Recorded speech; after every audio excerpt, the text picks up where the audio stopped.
This is an extract from the Leader podcast hosted by me, David Marsland. Find us wherever you stream your podcasts.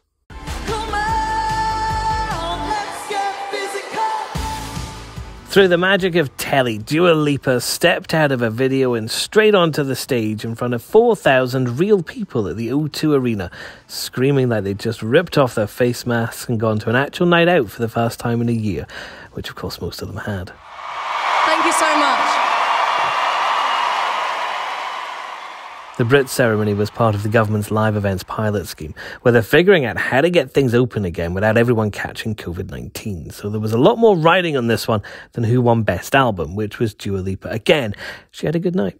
The Evening Standard Showbiz reporter Lizzie Edmonds was one of those there, and now she's here. Lizzie, what was it like? It was actually reassuringly familiar.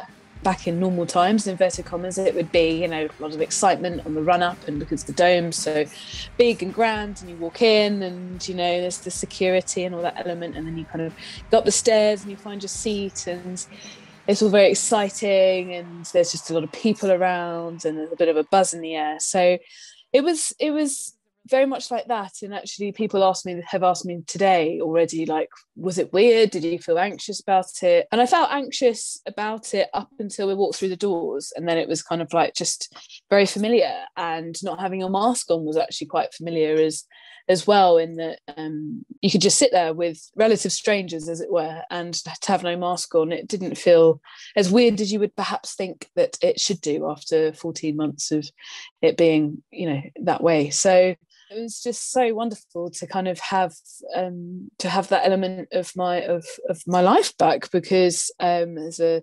celebrity and entertainment journalist, obviously that used to be fairly common thing that I would do, a couple of days a week. I'd be, not obviously the Brits doesn't happen twice a week, but you go to something like that, or you go to kind of an event or whatever, and that was my life, and that hasn't been part of my life for a while. So it was just so nice to be out the house of an evening with something live in front of you. I mean, that's the whole point of being a showbiz journalist, isn't it? I started my career as a showbiz journalist, and I was furious when I got allegedly promoted to politics, because all I could get into was like the Conservative conference now, and I had to say goodbye to things like the Brits. But didn't you? Like you said, people have asked you if you felt anxious at all. There were all kinds of things that you had to do before you went in, such as, taking COVID tests and that kind of thing. Did that not add to a kind of nervousness around it, sort of pre-Brits? Well, first of all, I mean, to go back to your earlier point, I've heard that some of the conferences, the political conferences, are as wild as the Brits after parties. So I don't know if it was wholly entirely different going from one to the other. But yes, well, it did. So everyone who went to the Brits last night was required to provide a in-person rapid test. So not one that you could do at home, I guess, because there's that more degree of certainty in that you're kind of watched over when you do it, so they can kind of be more certain that you haven't done it wrong, or get a kind of void test. So normally it would be perhaps you'd go and buy yourself a new frock from Zara, but nowadays it's that you have to go to a lateral flow test, which is not quite as exciting. All of us can appreciate the feeling that if you've kind of not really done much, not really gone that far, not really left the house much, not seen people that aren't your immediate family for, on that regular occasion, even the idea for me to getting there was quite a kind of like, right, okay, how do I get there, and how do I plan it, and what if I'm late? I was quite anxious about it, not because I thought anything would go wrong, but just because I'm out of practice. But yeah, as soon as you get there, it was just so joyous to have, to see all these people and listen to really, really loud music, the music that you can kind of feel in your body, that no matter how hard you try or how up you turn your TV or your speakers is not quite the same as, the huge sound systems of the O2 Arena. So it was a real treat, and it was my favourite Brits for a while, and I have been to quite a few. And I mean, it might just be that I've not been at them for a while, so that was why. But no, it was great. It was a good laugh. Yeah, there was some really good performances. Dua Lipa was genuinely fantastic, and all I could see was everything going on the television, but it looked like it was great and everyone was having a good time. I did think it was an odd choice, though, to start with, having sold themselves as a live music event, to start with a video of Coldplay. Sometimes I just can't take it. Sometimes I just can't take it, and it isn't alright. I'm not gonna make it. How did that go down in the hall? Yeah, I think it was a bit of a strange choice personally, because we've been watching awards. Well, people who are interested in this sort of thing have been watching these ceremonies over Zoom for the past year. It kind of felt a bit like it was harking back to that. It was pre-recorded. Not quite sure when, but it definitely wasn't. It wasn't that they were standing there during the ceremony, even, like it was done way before, which was a bit.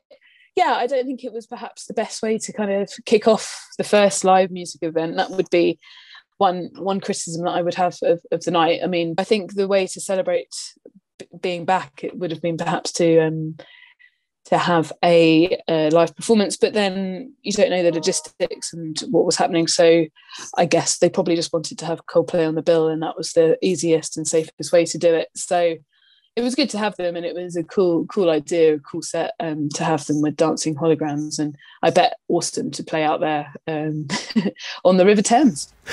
And the audience, a lot of the audience was made up of frontline workers, a lot of NHS staff in there, and Dua Lipa certainly recognised those people when she made that. As you always get at the Brits, some kind of political speech. She called for pay rises for our nurses. What we should do is we should all give a massive, massive round of applause and give Boris a message that we all support a fair pay rise for our frontline. The audience seemed to be quite loud at that point. Did it feel loud at the time, Lizzie? It did. I mean, obviously over half the attendees were key workers, like you said, which was a really great touch. And I know several were interviewed. I interviewed a couple of days before, and they just said that it was fantastic. It was just it felt like they were appreciated, which has obviously been a political issue in recent months in regards to the pay rises, the very minimal pay rise that NHS workers will be getting. It just had a lovely atmosphere. I mean, Jack Whitehall, who hosted the evening, said at one point, I want to have key workers in the audience every year, because they just were really enjoying themselves and they were giving a lot of feedback. And obviously, as you said, Gia made her quite political speech too.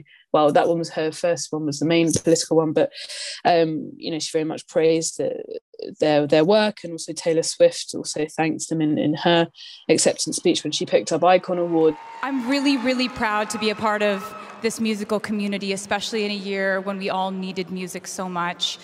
But what we needed even more was the help and support that we got from the NHS and the key workers who are here tonight. Thank you for everything that you've done for us.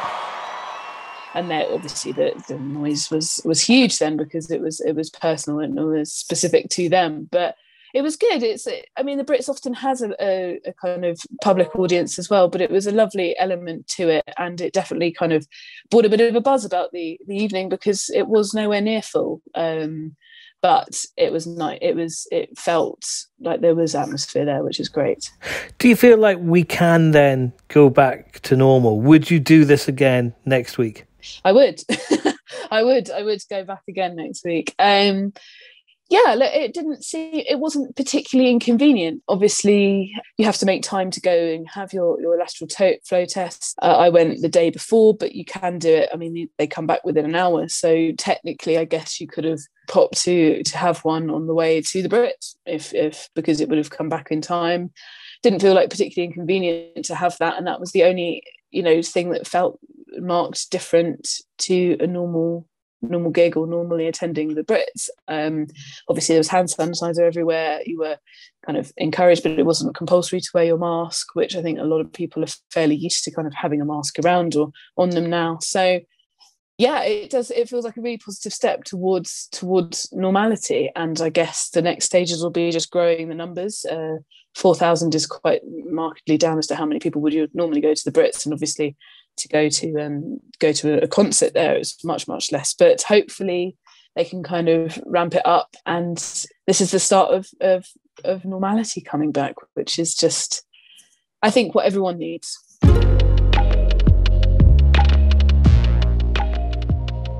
And that's the leader. There's more on this in the newspaper and at standard.co.uk. We're back tomorrow at 4 p.m. Please hit follow to make sure you don't miss an episode.